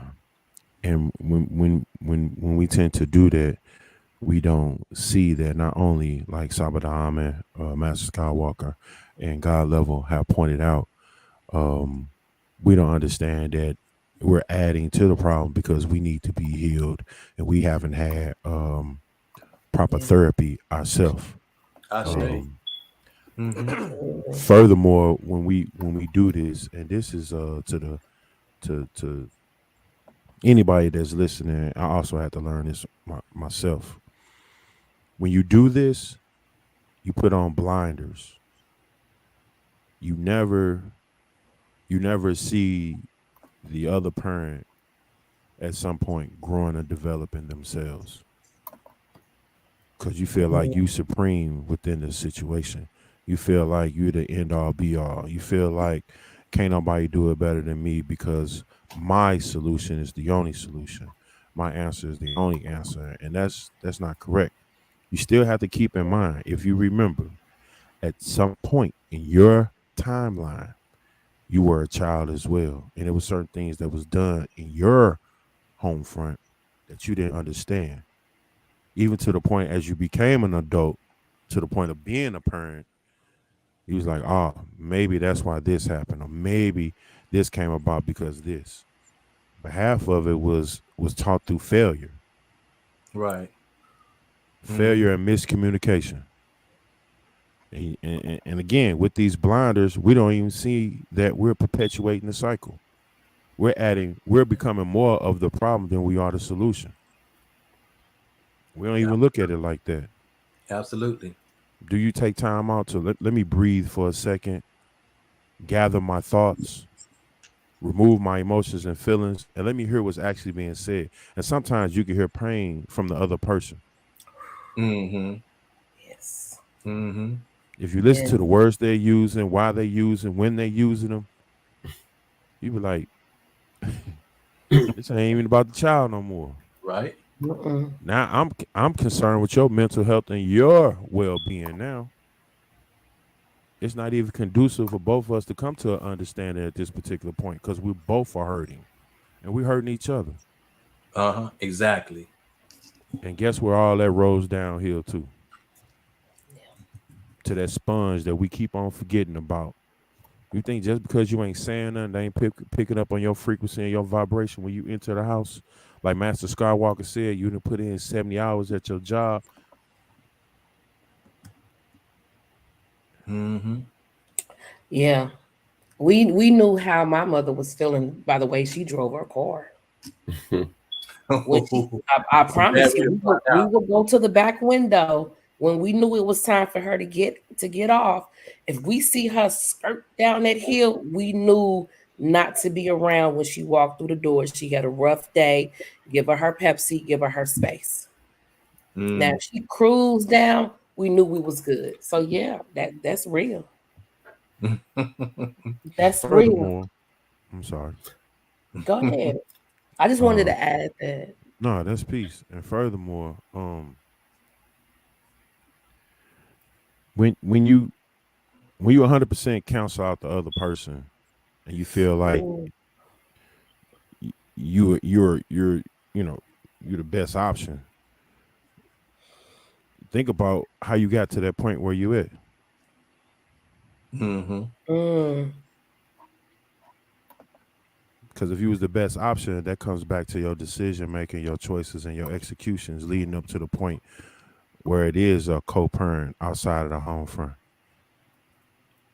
Even to the point that you put so many provisions in a way that to co-parent with the new entity that comes into the situation, you won't even allow them to co-parent. Mm-hmm. Think about that. Because you still hurt. You haven't even healed yourself. You trust this person to be in your life, but you don't trust that person to be a parent or parenting to the child. that's I'm just saying that's something to think about. Then also, like Master Skywalker said, unity. So if you can get yourself involved, the other parent involved, and then the person that you dealing with involved, everybody come to a complete understanding to where there's no trust issues. You know, she knows the your significant other, and you know their significant other, and y'all can come to the table, have dinner, talk, chop it up, walk in the park, whatever it is. If y'all can't come to an understanding within y'all communication, you know, it's like I'm gonna say blinders, the blind leading the blind, and then we still being reactive based off our feelings and our emotion. Ain't no real building coming about. And again, who is directly affected from this? Well, you ain't my dad, you ain't my mama. Just saying. And the child is only gonna go based off of the fact that the biological mother or the biological father is saying that no, I don't need you on this. This just between me and her mom, or this just between me and her father. Well, it's like, well, what I'm here for in the house then? I don't got no say. From a man's perspective, no matter who the man is, whether it's the biological or the stepdad, he's still supposed to protect and provide. So if you handicap him on that, and there's a time or a moment where you're incapacitated, he's supposed to step up. He can fall back on the fact that you said, I'm not supposed to be helping. I don't have no say so in this. I'm just saying communication is key. We have to remove our emotions and our feelings and get to the root. And once we get to the root, we can come up with conflict resolution. That's one thing that Master Skywalker is very big on. Saba Diamond is very big on, and I think myself and God Level are really implementing that in our daily practices. That's my spiel. Amina, you killing it. Communication and team building, because we are all on the same team. Ain't that we true? are? We all on the same team, and the child is the coach. Okay. Coach. These children will throw audibles left and right. Well, remember God Level, what we were just talking about on the phone before we had logged on. Yeah. We were talking about, when the two parents break up, there's a loss that's being experienced. Yeah, on both sides. There's a loss, and so so that's where the hurt comes from, is from the loss, and there is a grieving process that also has to be acknowledged. And if that grieving process is not addressed and approached correctly, then this is why there's ongoing action that is reflective of the pain that's in them. Have you ever heard somebody say, "If you die, I'ma kill you"? It's kind of like that. If you die, I'ma kill you. In fact, I think Ike Turner said that to Tina, didn't he? He did when she was in the hospital. He was in the hospital. If you die, I'ma kill you. If you die, I'ma kill you. I was like, what? But it's a reflection of all the hurt that you will cause me if you leave. Yes. It will hurt so much that I want to kill you. Yeah. For hurting me, because that'll make me feel better, but it won't. So what we're describing here is a loop. There is nothing that you can do. You can't respond to that pain like that, because it's just going to cause more pain. And that's it. It's just going to get you in a cycle of causing more pain. So that's the cause and effect loop that you're in. Your actions is the cause, and pain becomes the effect. But then pain becomes the cause, and your actions becomes the effect. And then now you're just stuck on this gyrating wheel that seems to be alive, because you can't seem to control the way you respond to the pain. You've got to get off that train at some point. You've got to get off that, and it will make your life and everybody else's lives better when you do. So go ahead, beloved. I want to talk about something now that we've unpacked that. Okay, real quick, God level. Got real two things real fast. Master Skywalker, based off tonight's topic, and also Sabadama, just real quick, briefly, can you provide our audience with your professionalism based on these subjects, credential-wise? Credential-wise? Yes, sir. For tonight? Yes. Credential. I'm a father. I'm a father. I said that in the beginning. That was my credential in the beginning. In the beginning. Thank you, Jeremy. Yes, That yes. And I would say I am a life coach, and this is one thing I do is with relationship conflict resolution, family conflict resolution. Oh, Jeremy chimed in. I know. Tell him to push many times, like I say, I have clients that I deal with that are couples that have been split up, that are trying not to split up, that are trying to get together, and so forth. So, and this is what I do, and all of that now, all that function is going to be happening underneath the Abode of Osar Institute of Personal Excellence. So it's dealing with. Let me move out the way so y'all can see this real quick. Oh yeah. Institute of Personal Get it, boo. Excellence. Growth. Excellence. That's beautiful. Yeah. Black excellence. And Does John want to talk about it? It's a limited liability company. Black excellence. Officially launching in 2023 in January, and so we'll be dealing with that. What happened here? It just went off. You know what? I It's don't been know. doing I've that. been tuned in. LOL. I don't know if my ex-husband is watching. John, you're a life coach as well, right? Yes. No, he not is. certified. Not For me. certified. I am not a For me. certified. He's my brother / life coach. Anyway, for me, I don't know about everybody else. To my ex-husband, I don't know if you're watching and if this message gets to you. I love you. And I'm sorry we had a hard time being able to co-parent after, separating, during our divorce and even a couple of years after that. But if I had to go back and do it all over again, we would probably still be together. That's peace. That's That peace. is peace. That's peace. I'm sorry it was turbulent. I'm sorry that I was too hurt to even to put the children first and to set aside my own emotions in order to work together as a team for the children.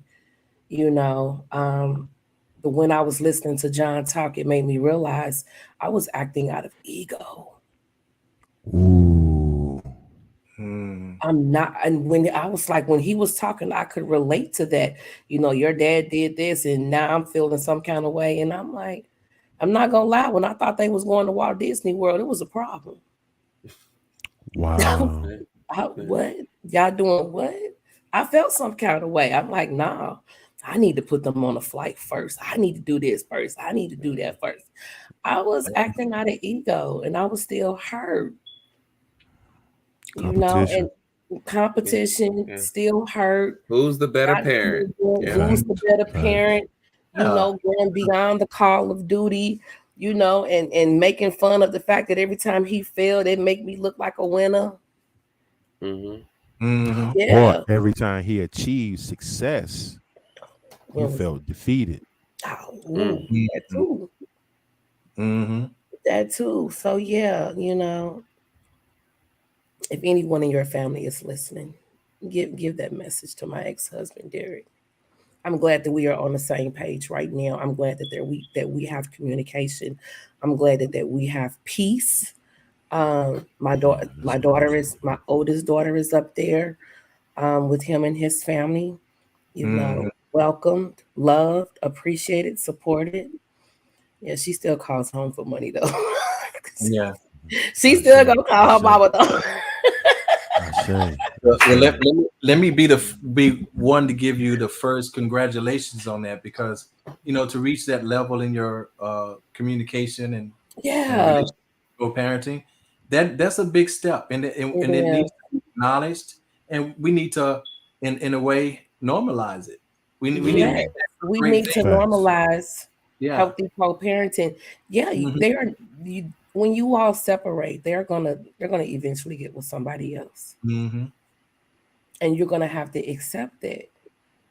And how you deal with that is working together.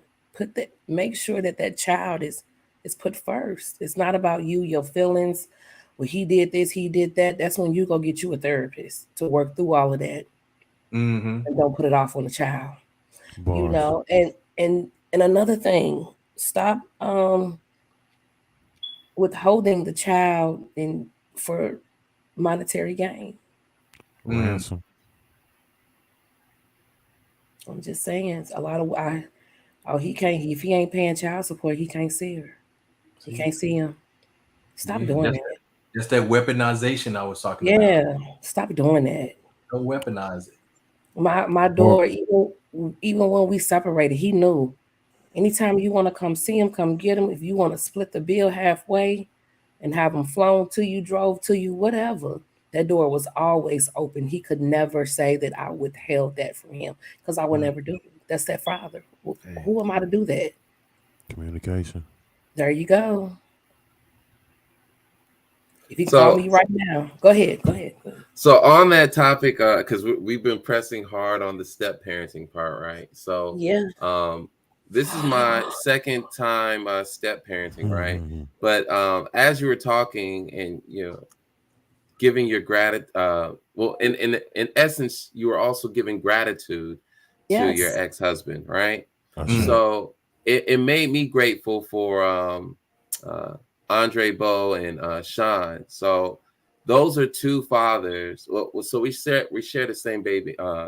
We share the same mother, the kids' mothers, right? So it just made me think, like, just in the large scheme of things, I'm really close to these guys as fathers, right? Like we live in separate spaces, right?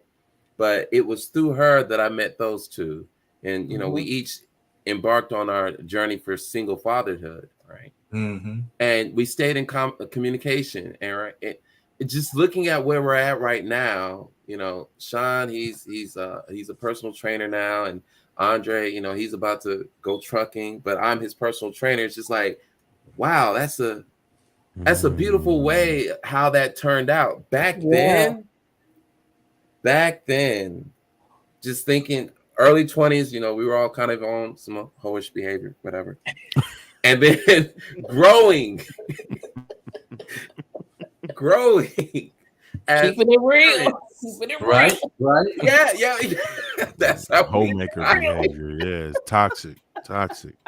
Keeping it real. But that's the beauty in it, because when you first look at it, you're like, ew. But then you see where we're at now, and it's like, wow, that's the same, bro.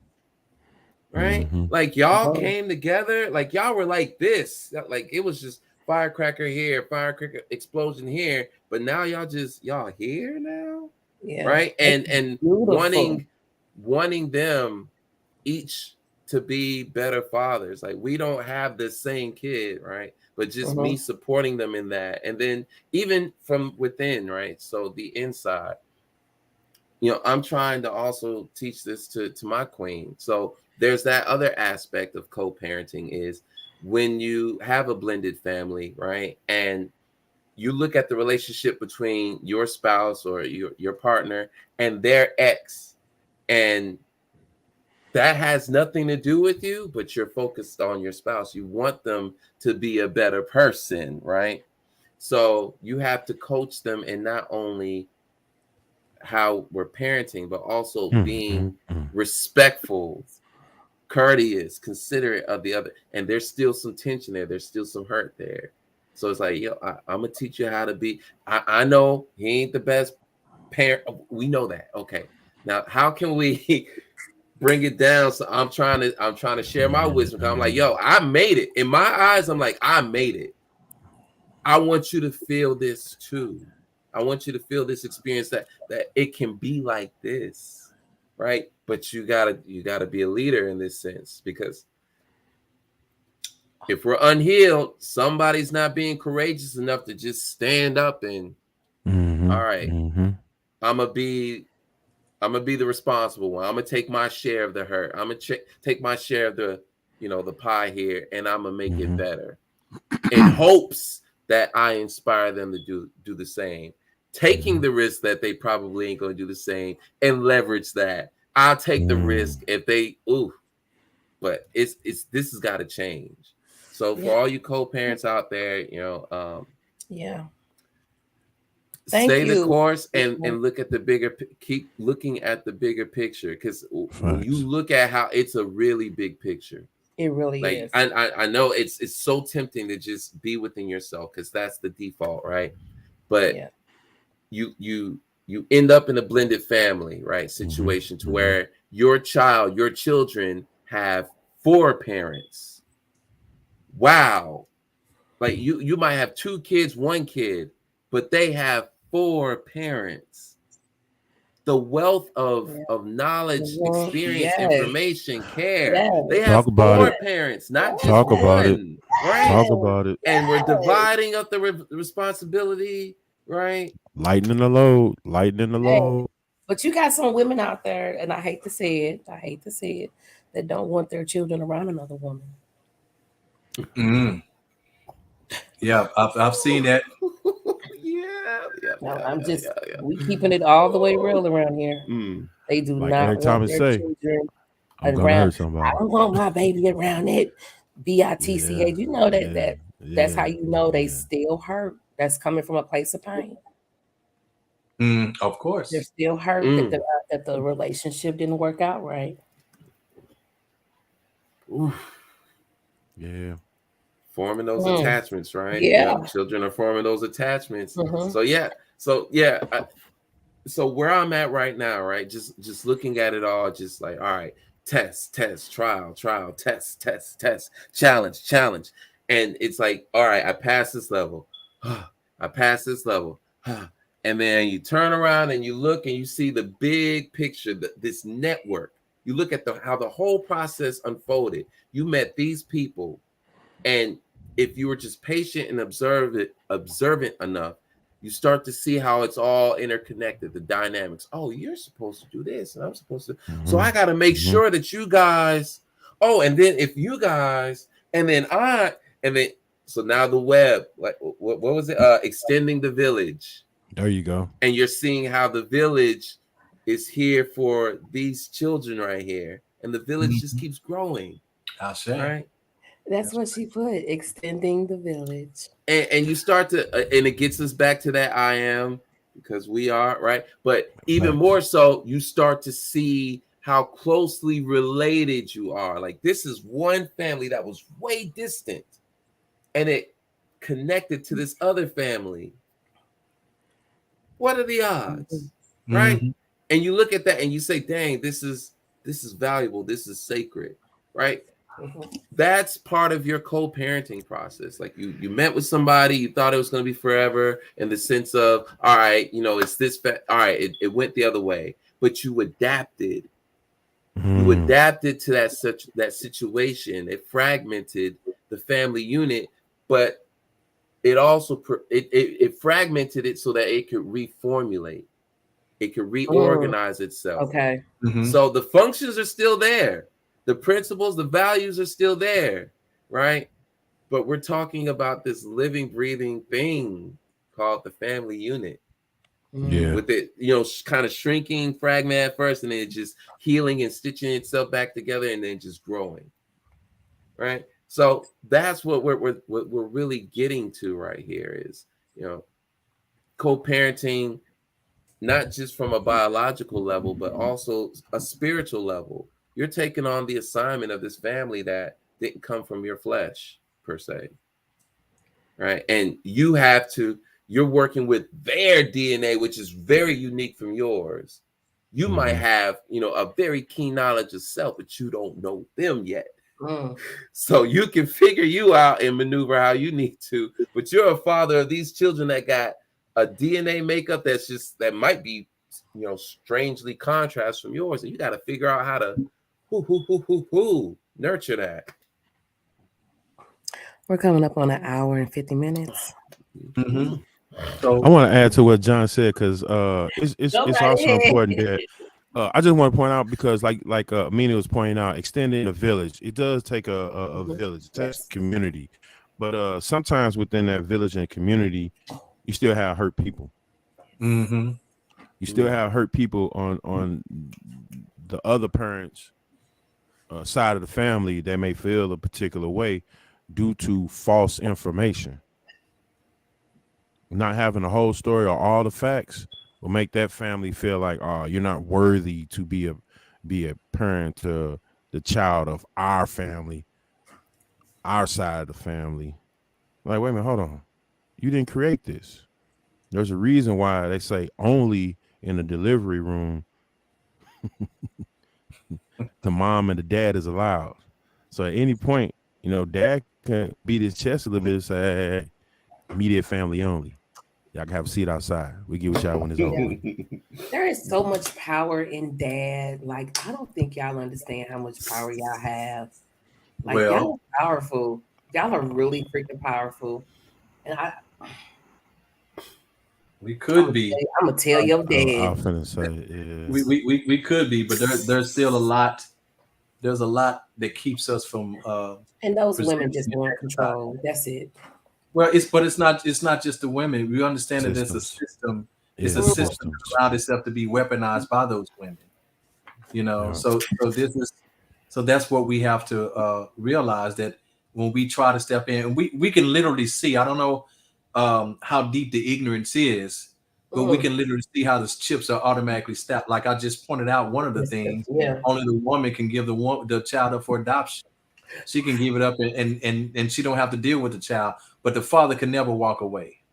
You see, he can't. Well, he's not allowed to walk away, but the woman can give up the child even without consent from the father.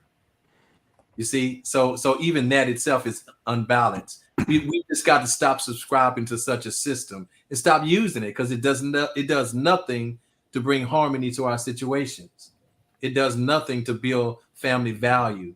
It's only a tool and a weapon that keeps discord and disorder among us. So we've got to stop using the system. Stay off welfare. Let's work together to keep everybody off of welfare, because that's the system that actually that's where it all starts. That's where it all starts. If we got to help you, but you got to turn him in. Who's the father? Who's the father? Turn him in. It don't even really have to be the father. Just give him a name. Yeah, give him a name. Exactly. Yeah, exactly. And that's scary. It was actually a news thread that went through on Instagram. A non-melanated, well, I can't use that because everybody has melanin. Never mind. Caucasian couple. The guy went overseas to do his due diligence for his country, and when he came back home, his wife had a child. I hate to say it like this, but the child was dark skinned. Yeah, and he was Caucasian. It didn't matter. He still had to have a DNA swab test, and they forced her to be honest about who she was dealing with at the time. You have a lot of that too. I don't mean to put women out there, but you have a lot of women out there that have had children by men, and these men are not the real fathers, but they're telling them that they are. Mm-hmm. That's because they're trying to protect their body count. I'm sorry, I didn't mean to say that. Yes, you did. I did. I meant to say that. Yeah. We just keeping it all the way real. That's true. So it's some men waking up with some children inside the home that they think is theirs. Mm-hmm. That is actually Joe's from up the street. Mm-hmm. Yeah, she wanted some vindictive get back. They making it a trend on TikTok. I need to stop. Hey, remember back in the day, it was the milkman's baby. Remember the milkman used Man, watch out there now. I'm just Watch saying. out there I'm not now. putting my ladies down, but we gotta do better. Well, I'm because we've been taking the brunt of this unfair in an unfair way, as if it was always the men causing the issues. Act like it's only the men that's bringing the infidelity into the situation. Look, back in the day, I can name a few married women that went a few rounds with me. So I know. Wow. And that was, like I said, it was back in the day. Now, don't hold that to me, because that was back in college and stuff like that. You know what? We'll growth and development. Yeah. Facts. Absolutely. You know what, And that's Jeremy? important. Stop. That's watching. important. Watch count. You silly. But that's important though. We still gotta always allow for room to grow A and develop. real and woman mature. would never. True. Thank you, Amina. Yeah, thank you, Amina, for that Yeah, comment. a real woman would never. But let's always keep in mind though, there's no book to this. No. There's I don't care how many classes you take, it never prepares you for that new entity that's about to enter this world. And when you and your partner decide that y'all want to go separate ways for whatever y'all reasons are, there's no book for that neither. And again, this is a safe place for anybody that wants to call in. It's free of judgment here. Like I say, this is our village. This is our community. And we ain't taking the time out to create a space for us, not just to talk, but to actually have some resources and tools to apply in our daily walk, and have a ritualistic practice behind these tools. I mean, this is just a safe place. So never think that you'll be judged by a comment. Never think that you will be judged because you think differently. We're giving multiple perspectives, but at the same time, we do have a disclosure at the beginning of this. That's important. But at the same time, though, just as well we can spread negative energy through talking, we can also spread love and healing through holding conversations like that. That's why God Level came up with this platform. And the name of the platform is things that people don't want to talk about. That's very, very, very, very important. This is a subject that we're not having within our own home fronts. We're still trying to raise children with one perspective, one understanding. And again, no matter how you put it, it still takes a community. It takes a village. It takes both parties, period. It still takes both parties. Yes. I say. Well, who doing it today? Part 3, co-parenting and step parents in their role. I don't know. Or we can move on to child support. Forward. Mothers versus fathers. Yeah, do that. Child support, mothers versus fathers. Okay, that'll be next week. Because it also sheds light on the system itself. On the system, yes. Yeah. Yes, it does. So stop using these children for monetary gain. They want to know. Nina. I read it. Let me read it. I didn't read it. Oh, put it up there, Davey. Yeah, because that's a good question. Peace and blessing to the queen. We love you. I'm glad you always show up for class. So glad you're here. Okay. Yeah. Enough with the comments. No, just playing. Thank you so much, Amina. I don't know who's going tonight, Diamond or John. No, I wasn't planning on going until next week. Okay, Uh-oh. go ahead, and then I will go after you. All right. So I am the water that turned to wine, but when you take a sip, I give you a sober mind. I am awakening to my inner sunshine. I am enlightened and I am spiritually aligned. I am all the answers on the test that I was given 4 times before, so I am forgiven. I am accepting myself without your permission and without conditions. I am what I am. I don't need your permission. Why do you have to silence me if I am just a man? My black is loud, but I am more than my melanin. Kevin Samuel said, rate myself 1 to 10. I am a high 5. I am the upper hand, reaching down for you to bring you up to take a stand. I am blessed for saying nothing if I know that I can. I am Simba, healing from every scar. Like Rolls Royce, I am wishing on a star. Yeah, with each breath I am calmer, I am a scholar. I am thankful for my mama and I am honored to be her son. I am destined to be what I become. I am the rifleman when love is the gun. Out of a million zeros, I am the one in front of them. Of all the negative stereotypes, I am none of them. I am nursing my health because I am patient with myself. I heard communication is key. Well, really is comprehension, but you know.